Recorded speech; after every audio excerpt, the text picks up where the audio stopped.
समस्त को गोटे नुआ अध्याय नुआ भिडियो स्वागत। आज आम गोटे नुआ विषय जानिया आम परिवेश। तो आम परिवेश क्या कहवा ता प्रथम जानिया पड़ो जे आमर परिवेशटा कौन हाँ ना। तो आमर चतुर्पार्श्व जहाँ आम देखुचु ताकू ही आमर परिवेश कहवा बुझीगला ना नहीं। जहाँ भी देखा जाउची आउ से परिवेश रे विभिन्न गुड़िए उपादान थाए आउ से उपादान को लेकिन ही आमर परिवेश सृष्टि होइछि। तैयारी यही जो फोटोटा देखुच ये जो चित्रटा देखुच ये चित्र रे कौन परिवेश रो केतोटी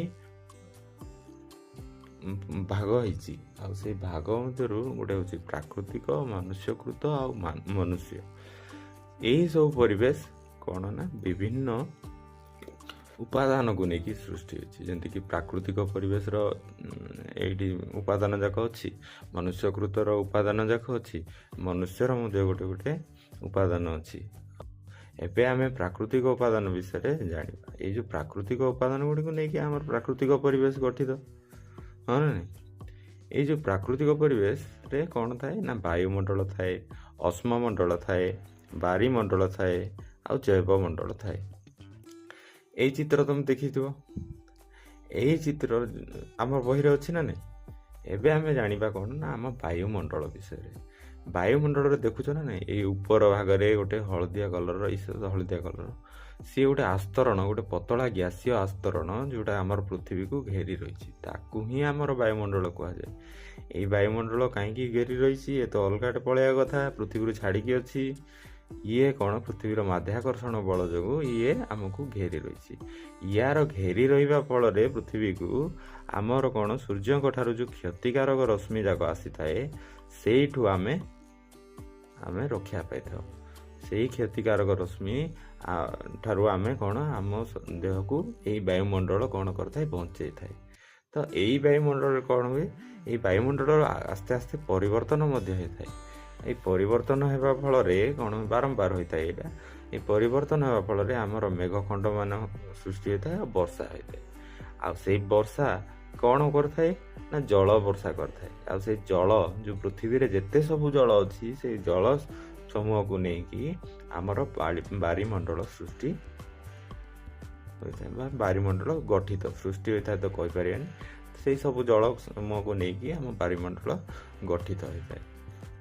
जमीक आमर नदीर जल हो कि हृदर जल हो कि समुद्रर जल हो यही सब जलराशि कौन मिसिकी आमर बारीमंडल होता है। बारीमंडल क्या को नहीं गठित पृथ्वीर समस्त जलराशि को लेकिन आमर बारीमंडल गठित यह भी आम कहीपर हाँ ना नहीं। बढ़िया तो चलो एबे आम आगो को आउरी देखिया। यही तो गला आमर बारीमंडल कथा। ये जो पृथ्वीर उपरी भाग कठिन उपरी भाग जो रोची ताकू कहवा आमे कौन अश्ममंडल। देखुच ना पूरा उपरी भाग उपरी पृष्ठ जो कठिन आस्तरण गोटे रही ताकू कहवा आमे कौन अश्ममंडल बोली कहवा। यही अश्ममंडल कौन ना विभिन्न प्रकार खनिज संपद आ शिला द्वारा सृष्टि होता है आ माटी द्वारा सृष्टि होता है बुझेगा ना। तो यही जो जो माटीर असमानता जो विभिन्न प्रकार पर्वत मालभूमि समतल भूमि उच्च नीच होगी भूमिटा रोचे। आउ यही मंडल कौन हुए विभिन्न प्रकार जंगल द्रव्य आम देखा पाऊ घास कृषि भूमि जनबसति जगह खनिज संपद यही सब जिन जाक आम यही मंडल ही देखा पाइबा। तापर आसला कौन आमर जैवमंडल।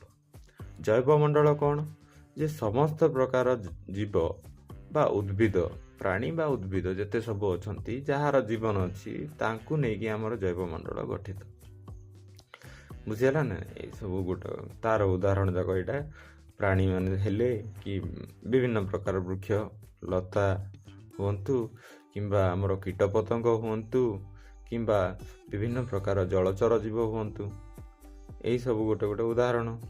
ବା ଆମର ଆହୁରି ଉଦାହରଣ ନେଇପାରିବା, ଯେମିତିକି ବନ୍ୟଜନ୍ତୁ, ବାଘ, ଏଇଭଳିଆ ବନ୍ୟଜନ୍ତୁ ହଉ କି ବିଭିନ୍ନ ପ୍ରକାର ପକ୍ଷୀ ହୁଅନ୍ତୁ କିମ୍ବା ବିଭିନ୍ନ ପ୍ରକାର ଉଦ୍ଭିଦ ହୁଅନ୍ତୁ, ଏଇସବୁ ଗୋଟେ ଗୋଟେ ଆମର ଜୈବ ପରିବେଶର ଉପାଦାନ ଗୁଡ଼ିକ। ଏଗୁଡ଼ାକ ନେଇକି କ'ଣ ଜୈବ ପରିବେଶ ଗଠିତ ହୋଇଥାଏ। ଇଏ ଗଲା ତ ଆମର ପ୍ରାକୃତିକ ପରିବେଶ, ପ୍ରାକୃତିକ ଉପାଦାନ ଯାକ।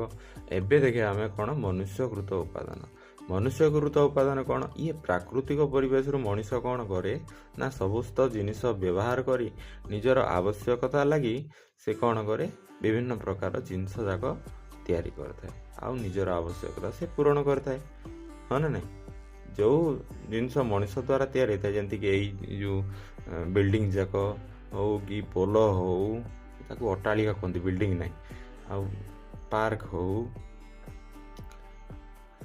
କି ଆମର ଯେତେ ସବୁ ପ୍ରତିମୂର୍ତ୍ତି ହଉ କି ରୋଡ଼, ରାସ୍ତା ଘାଟ ଯେତେ ସବୁ ଅଛି କିମ୍ବା ବିଭିନ୍ନ ପ୍ରକାର ଶିଳ୍ପ, ଏଇସବୁ ଯାକ ମଣିଷ କ'ଣ କରୁଛି ନା ପ୍ରକୃତିର ଜିନିଷ ସବୁ ସଂଗ୍ରହ କରିକି ସେ ନିଜେ ବନଉଛି।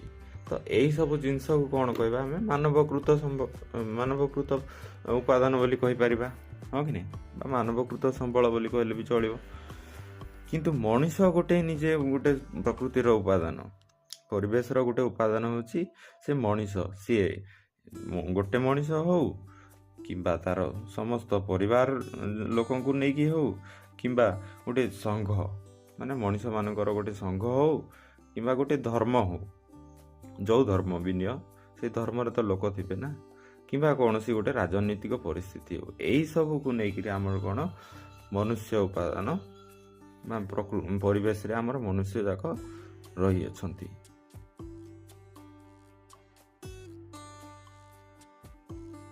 ଏଇ ଚିତ୍ର ଗୋଟେ ଦେଖିଥିବ, ଏଇ ସବୁ ଯେ ଉପାଦାନ ଗୁଡ଼ିକ ପଢ଼ିଲେ ସେ ଉପାଦାନ ଗୁଡ଼ିକ କ'ଣ ନିଜ ନିଜ ପରିବେଶରେ ସେ ଗୋଟେ ପରିସଂସ୍ଥା ଗଠନ କରିଥାନ୍ତି। ତ ପରିସଂସ୍ଥା କ'ଣ?